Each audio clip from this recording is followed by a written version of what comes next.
जो ये कंटेंट देखना है वो तो देखना है, एक गुनाह है, एक गलत चीज है। मैंने एडिक्शन क्यों कहा, या पूरी दुनिया इसको एडिक्शन कहने पे क्यों मजबूर हो गई? उर्दू में इसको लत कहते हैं। किसी चीज की लत या इसकी एडिक्शन क्या है? हर वो चीज एडिक्शन है जिसके लिए आप अपने जरूरी से जरूरी काम को पोस्टपोन कर रहे हो, तो फिर आप एडिक्शन की कैटेगरी में आ गए। अगर आपको कभी लग रहा है कि मैं इस चीज के लिए, इससे, ये एक नखिद सी चीज है, मैं ड्रग्स की तरफ बाद में आता हूं, इस चीज की वजह से मैं अपने फला इंपॉर्टेंट टास्क को पेंडिंग कर रहा हूं, मैं अपनी स्टडी को पेंडिंग कर रहा हूं, मैं वहां जाने को पेंडिंग कर रहा हूं, और आप उस चीज में इन्वॉल्व हैं, उसको छोड़ नहीं पा रहे, उसको बेटा एडिक्शन कहते हैं। ये एडिक्शन है, चाहने के बावजूद अगर आप इसको स्किप नहीं कर पा रहे, आप फिर गिर जाते हैं एक हफ्ते बाद, एक महीने बाद, तो बेटा आपको तस्लीम करना चाहिए दिस इज एडिक्शन। और एडिक्शन का फिर ट्रीटमेंट होता है। जब तक हम किसी मर्ज को मर्ज नहीं समझेंगे तो हम इलाज के लिए कभी भी नहीं जाएंगे ना। अगर मैं मानू ही ना मुझे टाइफाइड हुआ है, तो मैं टाइफाइड की ना टैबलेट्स लूंगा ना उसका ट्रीटमेंट करवाऊंगा। सबसे पहले तो बेटा प्रॉब्लम को, गलती को तस्लीम करना पड़ेगा कि मैं इस कैटेगरी में आता भी हूं या आती भी हूं कि नहीं। आपका ये जो प्री फ्रंटल एरिया होता है, मैं आपको थोड़ी लॉजिक्स बता रहा हूँ, शरीयत में स्पिरिचुअल अभी नहीं कर रहा, अभी तो मैं आपको सोशल और केमिकल और बायोलॉजिकल इफेक्ट्स बता रहा हूँ। प्री फ्रंटल एरिया कहते हैं आपके, हमारे ये जो सामने होता है बेटा, ये प्री फ्रंटल एरिया आपको मोटिवेट रखता है। इस माइंड का जो ये वाला हिस्सा होता है ना, ये एनर्जेटिक होता है, ये आपको मोटिवेशन देता है, ये जिंदगी में कुछ करने की उम्मीद पैदा करता है। सबसे पहले पॉर्न देखने से ये वाला एरिया डिस्टर्ब होता है, और आपका जो केमिकल है जो आपकी बॉडी से, डोपामाइन, वो रिलीज होता है। एक आर्जी तौर पे एक राहत का एहसास आपकी बॉडी में होता है, और जो सबसे पहले जाके इसको इफेक्ट कर देता है, जो आपका प्री फ्रंटल एरिया। बेटा बात समझ आ रही है आप सबको? कैच कर पा रहे हैं मेरी बात को? तो जब आपका प्री फ्रंटल एरिया ही डिस्टर्ब हो गया, अब जिंदगी में उसने आपको सबसे पहले डीमोटिवेट करना, उसने सबसे पहले आपको लेजी करना, उसने आपको कुछ भी करने की ख्वाहिश को छीन लेना। वो सबसे पहले आपको करेगा कि यूं ही पड़े रहो, बॉडी में वो ताकत रहने ही नहीं देगा जिससे जिंदगी में तुम बेटा कुछ कर सकते हो, कुछ अचीव कर सकते हो। अब इसके काज क्या क्या हैं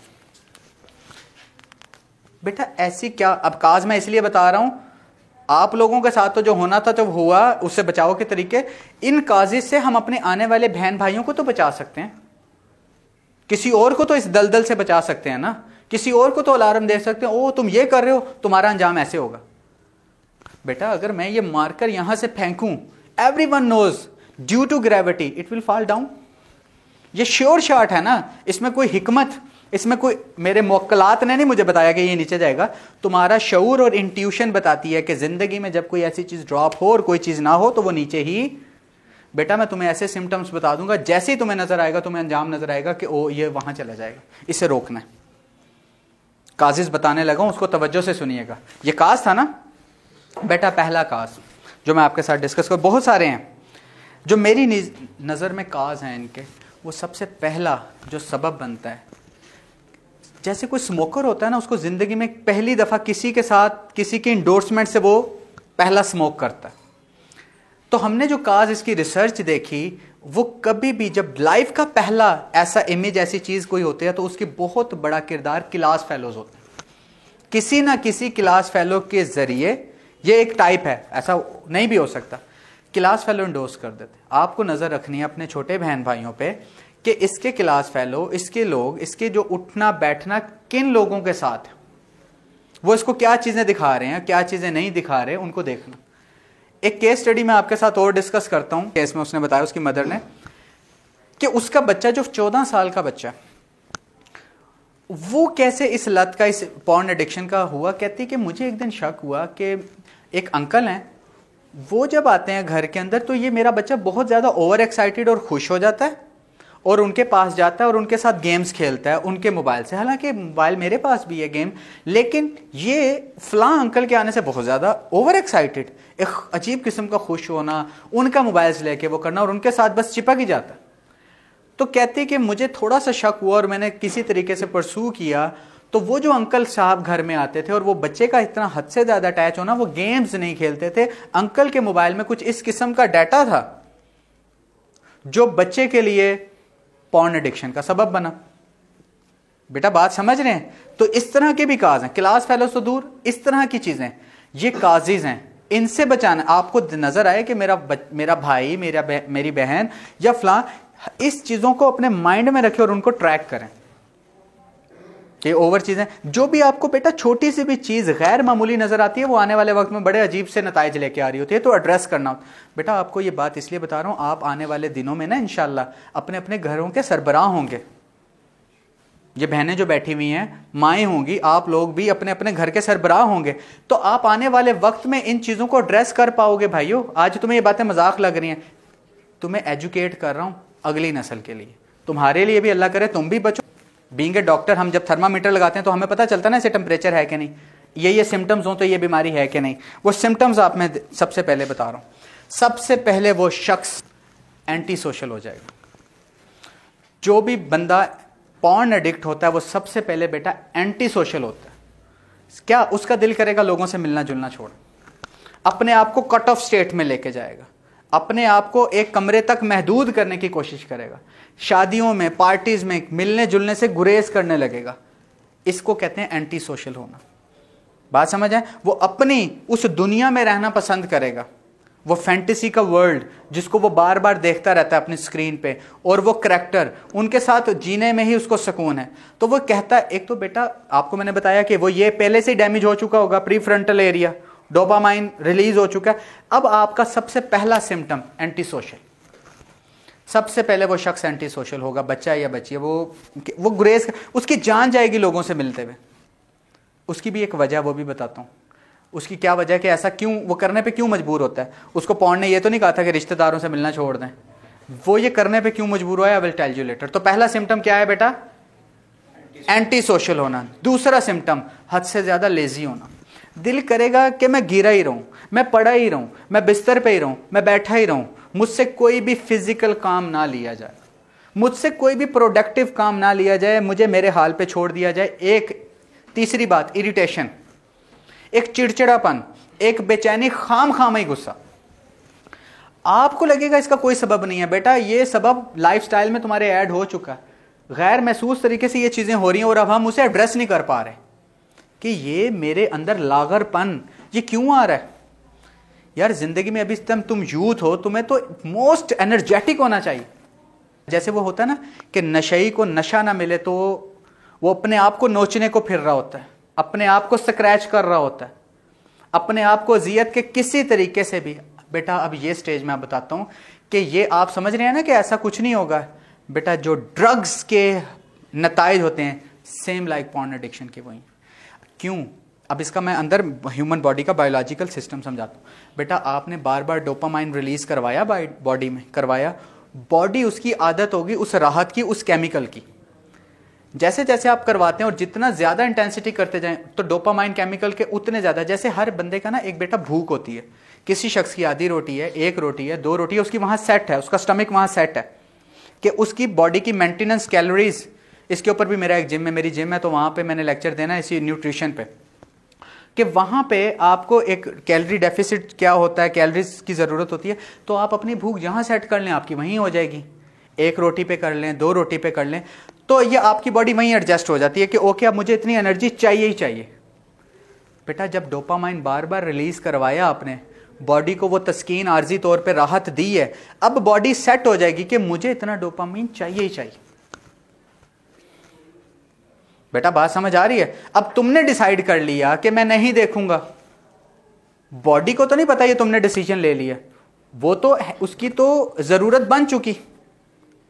अब वो आपसे उतने ही केमिकल की मिकदार डिमांड करेगा तो आपको इरिटेशन होगी।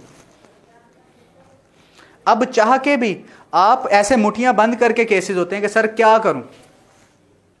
ये वही नौबत आई हुई है जब बंदा ड्रग्स ना मिलने पे अपने आप को कर रहा होता है खारिज एक चीज, क्योंकि बॉडी जैसे बेटा हमें भूख की डिमांड होती है तो हम बेचैन नहीं हो जाते। ये वही कैफियत है जो वो केमिकल की डिमांड करेगा, डोपामाइन की कमी हो रहा। अब आप या तो उसकी पूरी करेंगे या अब क्या करें। इसको देखने के नताइज क्या भुगत रहोगे वो भी सुन लें, क्या भुगते जा रहे हैं वो भी सुन लें। अब मैं डैमेजिंग की तरफ आ रहा हूं कि इससे क्या तुम्हें लग रहा है ना कि हार्मफुल नहीं था, शुरू में मैंने बात की थी। आए बेटा मैं तुम्हें इसके नताइज बताने लगूं और आप कहीं ना कहीं एग्री और मेरी बात को सेकंड करेंगे कि टीचर अली ठीक कह रहे हैं। सबसे पहली चीज़ बेटा, आपकी सेल्फ स्टीम लो हो जाती है। अब ये सेल्फ स्टीम क्या है बेटा? हर बंदे की एक अपनी नज़र में एक सेल्फ रिस्पेक्ट होती है, उसको सेल्फ स्टीम कहते हैं। तौकीर ज़ात, हर बंदे की ज़ात में अपने लिए एक इज्जत होती है। आपकी ज़ात को तो पता ना आप क्या कर रहे हो, आप दुनिया से छुप के कर रहे हो, आप हर तरह के दोस्त से, हर रिश्तेदार से, लेकिन खुद तो कर रहे हो। तुम अपनी नज़र में गिरोगे कि नहीं? बेटा मैं गलत तो नहीं कह रहा। सबसे पहले पॉर्न एडिक्शन बंदे की इज्जत करना जो छोड़ता है वो उसकी अपनी ज़ात है। आपकी ज़ात को तो पता है कि तुम क्या घटिया काम कर रहे हो, वो तुम्हें दीमक की तरह बंदर से काटेगा। तुम जिंदगी में बेटा सेल्फ स्टीम लो हो जाए, मेरा इसके ऊपर बल्कि एक लेक्चर भी मौजूद है, वो मैं तुम्हें बता कि बेटा सेल्फ स्टीम लो होना ये इतनी खतरनाक बात है कि मैं आपको क्या बताऊं। मैं इस हदीस को जब सोचता था ना, पहले नहीं समझ आती थी, जब शऊर नहीं था। आप सल्लल्लाहु अलैहि वसल्लम ने कहा कि जिसमें हया नहीं तो फिर वो जो चाहे करे।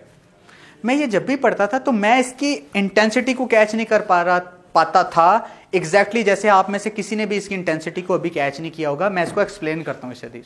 आप किसी शख्स को मना कर रहे हैं ना, किसी चीज़ से, किसी दोस्त को, आप कहते हैं चलो यार अगर इसने ये भी किया मैं माफ़ कर दूंगा ये, और अगर आपको उसके बारे में ऐसी बात पता चले कि उसने तुम्हारे घर के बारे में या तुम्हारी सिस्टर के बारे में ऐसी बात किया, तो अब आप कहेंगे यार अब नहीं, अब ये रिश्ता और नहीं चल सकता, इट्स ओवर नाउ। आप सल्लल्लाहु अलैहि वसल्लम ने यहाँ वो कंडीशन बताई है यार, मोमिन कभी झूठ नहीं बोल सकता, ये नहीं कर सकता वो। जब बात आई ना हया की, तो आप सल्लल्लाहु अलैहि वसल्लम ने कहा, जैसे बंदा हैंड्स अप नहीं कर देता कि अगर ये कर दिया तो फिर नो मोर, ये और नहीं चल, तो आपने क्या कहा? जिसमें हया नहीं, जिसकी हया ही फोत, तो फिर वो जो चाहे करे। मतलब अब कंसर्न ही खत्म हो गया। तो हया बड़ा मैटर क्यों? ओ भाई हया ही तो आपकी नजर में आपका इमेज बना रही होती। जिंदगी में कोई लड़का कोई लड़की कोई बड़ा काम कर ही नहीं सकती, कोई बड़ी चीज ऐसे कर ही नहीं सकती जब वो खुद अपनी नजर में इज्जतदार नहीं है। अगर मेरे नजर में खुद हया नहीं है, मैं तुम्हें हया पे लेक्चर दे सकता हूं? मेरी जबान साथ नहीं देगी, मेरे अकवाल वो स्टक हो जाएंगे, क्योंकि मेरी अंदर की जात जब मैं बोल रहा हूं तो वो मेरा साथ देगी तब जब उसे पता है कि ये अंदर से ऐसा नहीं है, तब आपकी बात में दम होगा। बात समझ आ रही है? तो पहली चीज जो तुम्हारी डैमेज होती है वो क्या है? Self esteem. बेटा सेल्फ स्टीम डाउन हो गई, दुनिया तुम्हें बाहर से पुशअप करती रहे कि तुम कर सकते हो, यू कैन डू दिस, आपके अंदर से आता हो, आपको लगेगा ये सारे इनको पता नहीं है मैं क्या हूं। अंदर से एक दफा आ जाए ना, you can do this, you are characterful, दुनिया आपको मना कर रही हो, आप अचीव करके दिखा देते। ताइफ की वादियों में पत्थर पड़ रहे हो, आपको पता हो ना कि आप सच्चे हैं, तो आप पहाड़ों को मिलने नहीं देते। फरिश्ते आ भी जाएं तो आप क्या कहें? ओ ये नहीं जानते मुझे, मैंने माफ करता हूं, आने वाले वक्त में ये मुझे जान जाए। खुद का पता होता ना कि क्या हूं मैं। कभी भी ना बेटा शैतान आपको डायरेक्ट ऐसे पकड़ के ना किसी गलत महफिल में नहीं ले जाता, वो सबसे पहले आपके माइंड पे काम करता है। वो सबसे पहले ना इंटेंसिटी को, वो आपको ना आहिस्ता आहिस्ता बैरियर हटाता है। वो क्या करता है? आहिस्ता आहिस्ता। वो कभी भी आपको उठाता है और आपको यकदम चर्च नहीं पिलाएगा। वो सबसे पहले आपको कहेगा सिगरेट तो सभी पीते हैं, पी के देख। कभी कोई आपने ऐसा वाकया सुना कि एक शख्स सिगरेट भी नहीं पीता था, उसके खानदान में कुछ नहीं, तो एक दिन वो आया, उसने कहा यार मुझे जरा हेरोइन और चर्च तो दें? ऐसा केस हो ही नहीं सकता। शैतान पहले डिफरेंट बैरियर्स क्रॉस करे। एक शख्स ऐसा हो ही नहीं सकता कि जो वो इतना सोम सलाद का पाबंद, नमाज पढ़ रहा हो, और यकदम एक दिन वो असर की नमाज पढ़ के आया और वो कहे जी मैं फलां एक गलत स्पॉट पे रेड लाइट एरिया में जा रहा हूँ किसी का, नहीं होगा। वो पहले उसकी हया खत्म करेगा, उसको दूर से ही डिस्टेंट पे गैर हार्मफुल, जिसको वो हार्मफुल नहीं समझ रहा, जैसे हम सिगरेट को नहीं समझते, वो उसको देखेगा कि यार जाना क्या है, तुम्हारा स्क्रीन है, तुम यहीं पॉइंट देख लो। आहिस्ता आहिस्ता उसने माइंड पे काम करना शुरू कर दिया। अब उसको करने की जरूरत नहीं है। Once you will get addicted, तुम खुद रास्ते बनाओगे, बल्कि शैतान भी पीछे रह जाएगा। इस कदर एक बंदा एडिक्टेड हो गया, उसके एक छोटा बेटा एक छोटी बेटी है। अच्छा, इससे एक बात याद रखिएगा, पॉर्न एडिक्शन के अंदर सिर्फ वो नहीं है जो गैर शादीशुदा। मैं आपको जो केस स्टडी डिस्कस करने लगा हूं, जितने गैर शादी बैचलर्स के आ रहे हैं उतने मैरिड पर्सन्स के भी आ रहे हैं। तो शादीशुदा बंदा, एक छोटी सी बेटी है, उसका एक छोटा सा बेटा है, उसके हालात दिन पर दिन जिंदगी के बदतर होते जा रहे हैं। And he is so close to me. तो उसने मेरे लेक्चर्स देखे, चीज़ें कि अली भाई मैंने आपसे स्टूडेंट तो नहीं था इसलिए टीचर ने, तो उसने मुझे कहा कि अली भाई मैं आपसे कुछ बात डिस्कस कर। मैंने कहा आप आ जाएं इस्लामाबाद ऑफिस में आ जाएं। मैंने उसकी गेटअप देखा, उसके चेहरे, क्योंकि वो जैसे बंदा होता है तो अपीयरेंस ही बहुत कुछ बता देती है। एक करैक्टर की एक अलग ही वजाहत होती है। बंदे के सांवला गोरापन नहीं होता, एक जो चेहरे के ऊपर एक नूरानियत होती है, वो नूर सफ़ेदी का मतलब नहीं होता, वो एक इत्मीनान और करैक्टर की एक वजाहतपन होता है। बड़ा डाउन हुआ बड़ी चीज़ें। तो मैंने, उसने खुद फिर बात शुरू की। उसने कहा यार मैं कमा तो रहा हूँ और पहले से अच्छा कमा रहा हूँ, मेरी अर्निंग पहले से बहुत ज़्यादा है। मसला ये है कि मैं इस तरीके से इस एडिक्शन का शिकार हुआ और मेरी ये एडिक्शन इस हद तक बढ़ गई कि मैं हर दफ़ा कुछ नई चीज़ को एक्सप्लोर करना चाहता हूँ। तो मैंने सोशल मीडिया और इनके पेइंग ग्रुप ज्वाइन कर लिए हैं जिस पे मुझे पे करना पड़ता है। एडिक्शन का लेवल देख रहे हैं बेटा। और काजनेस जिसको हमने शुरू में बड़ा हार्मफुल नहीं समझा था, वो किसी फैमिली का, एक बेटे का, एक बेटी का और बीवी का, और सब चीज़ों को वो पसे पुश्त रख के अपनी जो कमाई वो बेचारा कमाता है वो पे करता है उन साइट्स को, पेइंग मेंबरशिप ली हुई है, और रो रहा है और अपनी बेबसी पे। ये वो चीज़ बेटा, बेबसी का तुम इमेजिन भी नहीं कर सकते कि एक शख्स को पता है कि मैं गलत कर रहा हूं, मेरे बच्चे मासूम बच्चों का हक है, उनके दूध के लिए मैं पैसे नहीं देता, और मैं इस कदर मजबूर हो चुका हूं अपनी इस हैबिट की वजह से कि मैं वहां फिर भी पे करता हूं, अभी भी करता हूं। मैं क्या करूं अली भाई? बेटा आप समझ आ रही है कि कितनी शदीद हम इस दलदल के अंदर किस तरीके से जकड़े थे। ये एक केस स्टडी, बड़ी मुश्किल से उसको फिर जो तरीके मैं अभी डिस्कस करूंगा आपके साथ कि फिर अब ये तो अभी तक अब मैं आपके नुकसानात बता रहा हूं। एक और बेटा केस स्टडी शुरू बताऊंगा। वो मैरिड नहीं था, वो बैचलर लड़का था। तो उसके यकदम लड़ाई करने लग गया, पुराना स्टूडेंट था। उसकी मदर ने मेरे से रब्ता किया कि सर आपको काफ़ी एक्नॉलेज करता है, आपकी छोटी से छोटी बात मानता है, आप देखें कि हुआ क्या, ये हमारे हाथ से निकलता जा रहा है। मैंने कहा जी मिलवाएं, ले आए ऑफिस। वो बात की, कहता सर मैंने बस हॉस्टलाइज होना, एक ही रटा है। मैंने सर हॉस्टलाइज होना, मैंने कहा ओके फाइन। मैंने, मदर बैठी हुई थी, मुझे पता है कि काउंसलिंग में कैसे टेक्निक करनी होती है, रेपो। मैंने उनकी मदर से कहा, मैंने कहा मैं अपना एक बात इससे शेयर करना चाह रहा हूँ, तो वो मैं आपके सामने नहीं कर पाऊंगा, तो आप काइंडली दूसरे ऑफिस में बैठे हैं तो भैया। हालांकि बात मैंने उससे निकलवानी थी, मैंने उससे क्या शेयर करना था ताकि उसकी इज्जत और भरम माँ के सामने कायम। अब उसने आहिस्ता आहिस्ता, मैं उसको इस ट्रैक पे लेके आया कि वो असल बात कर सके। उसने बताया कि सर मैं दूसरा केस स्टडी बता रहा हूँ बेटा, जिसने मुझ जैसे बंदे को हैरान कर दिया। मैं जानता तो था ये बहुत नुकसानदेह चीज़ है। मैंने कहा यार तुम क्यों जाना चाहते हो हॉस्टल? तो उसने नज़रें झुका के एक बात की, कहता सर मैंने बताया जैसे कि मैं इस चीज़ का एडिक्ट हो चुका हूँ, इसको देखे बगैर नहीं। तो मैंने कहा ये तुम देखने के लिए जा रहे हो वहाँ पे जाके, तो कि तुम हॉस्टल लाइफ हो तुम्हें कोई? कहता नहीं सर एक और वजह, मैंने देखना ये छोड़ दी है। मैंने कहा जब तुमने देखना छोड़ दिया है, आप नॉर्मल हो तो घर में क्यों नहीं रह रहे? कहता सर वहाँ पे साइट्स के ऊपर कैटेगरीज होती हैं, मैं फैमिली की उन कैटेगरीज को देखता था जो चीट करते हैं आपस में फैमिली में।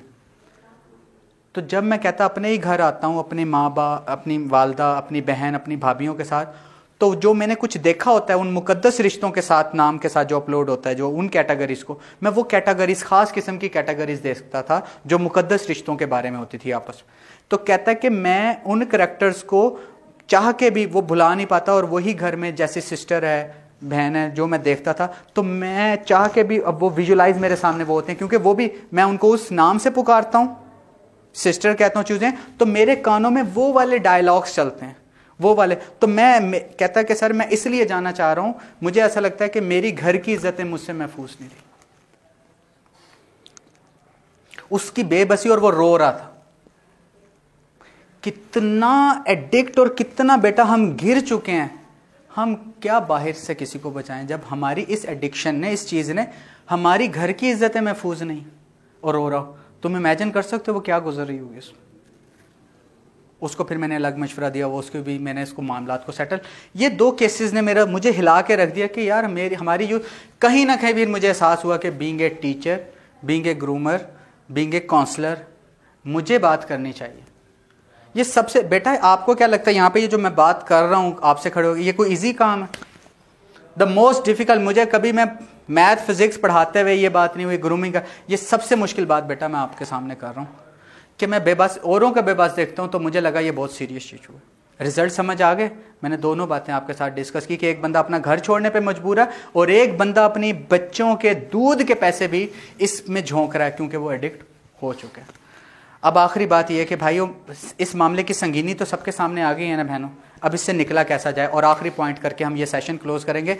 अब इसके मैंने जो आखिरी पॉइंट लिखे हैं बेटा, सोल्यूशन क्या हो गया यार, एक गलती हो गई, एडिक्ट हो गया, डैमेज हो चुका है, उसकी सेल्फ स्टीम लो हो चुकी है, एडिक्शन की कैटेगरी में वो आता है बेटा। हर वो बंदा, हर वो बच्ची, हर वो लड़का एडिक्शन में है। अगर वो छोड़ने के बावजूद नहीं छोड़ पा रहा तो एडिक्शन है ना, मानो।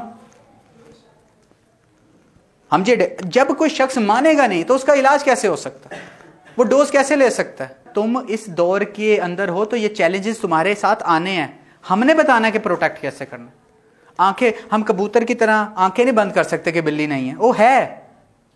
पहला सॉल्यूशन क्या है, मैं जिसे रिन्यू लाइफ के ऊपर करता हूं, इसके ऊपर मैंने पहले भी लेक्चर दिया। तो सबसे पहली चीज,